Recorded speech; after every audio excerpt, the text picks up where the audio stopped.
The Nintendo Switch has been out just over a year, and there are already several titles which make it one of the most exciting platforms we've seen in many a year. And you can add another one to that list. It's called Octopath Traveler. This is a new role-playing experience from Square Enix. It's published by Nintendo, so obviously they're trying to get some exclusivity here. I don't know if this game will ever come to other platforms. My guess is that it probably will, because it's that good. Unless Nintendo locks this up, which would be a smart play on Nintendo's part, because this game is phenomenal. And it is a new game, but it certainly looks like an old game in lots of ways. It harkens back to the Super Nintendo era of Square role-playing experiences. There's definitely a Final Fantasy vibe going through this title, but it's also been updated with this kind of pop-up book 3D art style, which is just incredible. So if you can imagine the best possible idea for a Super Nintendo role-playing experience, like the dream that we might have had in that era for the best-looking game of all time, that's kind of what this game is like on the Switch. May the sacred flame light your path. You actually can play as 8 different heroes in this game, each with their own backstories, each with their own agendas and their own move sets and their own, ideas of what they're chasing for, and lots of cool, attributes and customizable collectibles that they can pick up along the way. Like, for example, you can play as Alberic, the warrior, and at some point you're going to have to challenge some people in the town, because each one of these different characters has these kind of attributes, these job-type attributes that allow them to, fundamentally change the way they deal with townsfolk and NPCs along the way. But as Alberic, you can challenge different people in a town, and you can challenge them to a duel. And if you beat this one particular duel, you will unlock this really cool captain's sword, which will be incredibly powerful.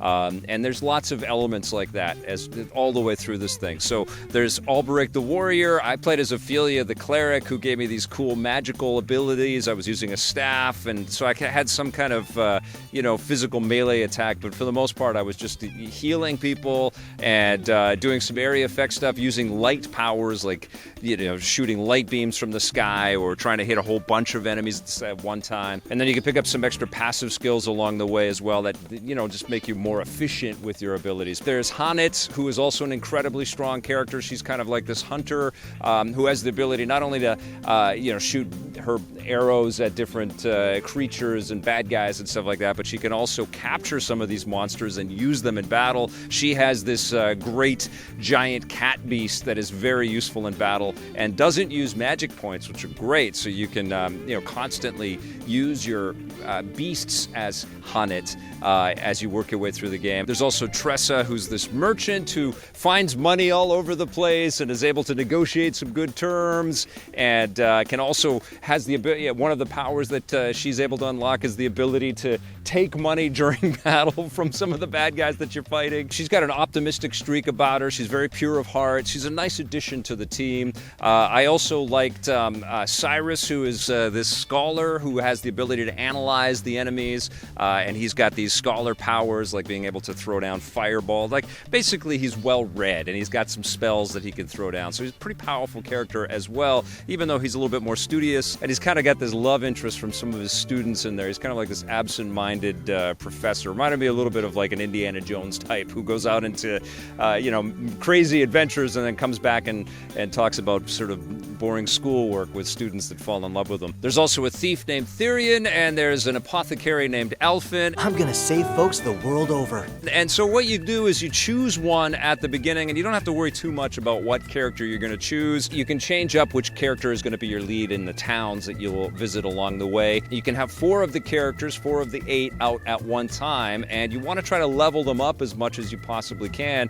You've got main missions and main objectives that will sort of progress you through the chapters of the story, but you've also got lots of side quests, and you also get lots of warning if a dungeon that you're going into, or a cave, or some enemies that you're going to fight are a little bit beyond your level in terms of complexity. You don't want to enter those battles too often. You want to kind of scale back, and you want to grind, and you want to kind of follow the main path for a while until your characters are kind of powerful enough.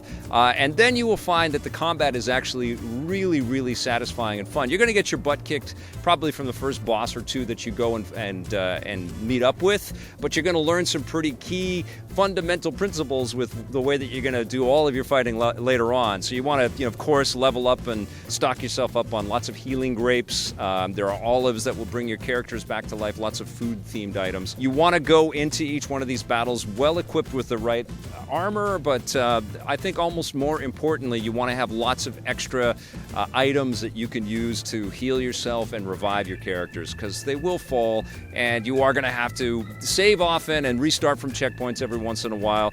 But you know what? The combat is really fun in this game, and one of the great things that they did with the title is they didn't focus too much on creating lots of elaborate animations. There's some pretty cool flashy effects like flame bombs and lightning will zap down from the sky and light beams and slashes across the screen, but it's not really character-generated animations for the most part. You'll see little bits of animations and stuff, but for the most part, you're just dealing with quickly navigating through the menus and quickly getting into these combats. And you can analyze how the battle is going. You can see how many hit points you still have to go, and sometimes it takes a long time to knock these massively, powerful creatures down to zero.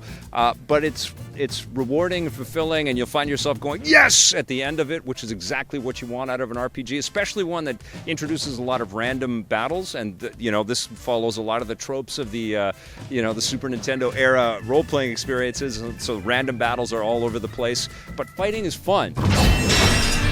The one, I think, pretty major quibble that I have with this game, and I'm hoping that it will be patched up, is I would love to be able to watch the story bits, because there's a lot of narrative that goes by and lots of voice work in here, which is actually pretty solidly performed. But you have to press the button after each line of dialogue, and I just found that takes you out of the experience, because you kind of have to hold the controller in your hand. Somebody will say like one sentence and you press the button and the next sentence will pop up. I would like there to be some kind of a flow through or some kind of toggle that you can put so that the story just kind of tells itself and you can sit back and watch it, because I think it's incredibly impressive that they're able to convey these stories. There's really effective little bits of story that happens all the way through here, and it just blows me away that they're these little sprite-based characters, and they don't have tons of expressions or facial animations to go by. It's sort of just body language that's done in these little tiny sprites, and it's so cool and so effective. But like I say, I wish we could just skip straight through and just sort of let the story kind of wash over us. Anyhow, here we are. Astounding game, though. Really a must-buy for anybody that has the Nintendo Switch. And anybody that doesn't have the Nintendo Switch, this is another game that I think will make you prick up your ears and say, wait, is it time to go for this system? And you can really point to about 10 games now on this machine that make this system well worth its while. But this is also a game that you should be hounding Square Enix for on other platforms. If you refuse to pick up a Nintendo platform for whatever reason, this is a game that deserves to be transported to other machines and other systems, because it's wonderful.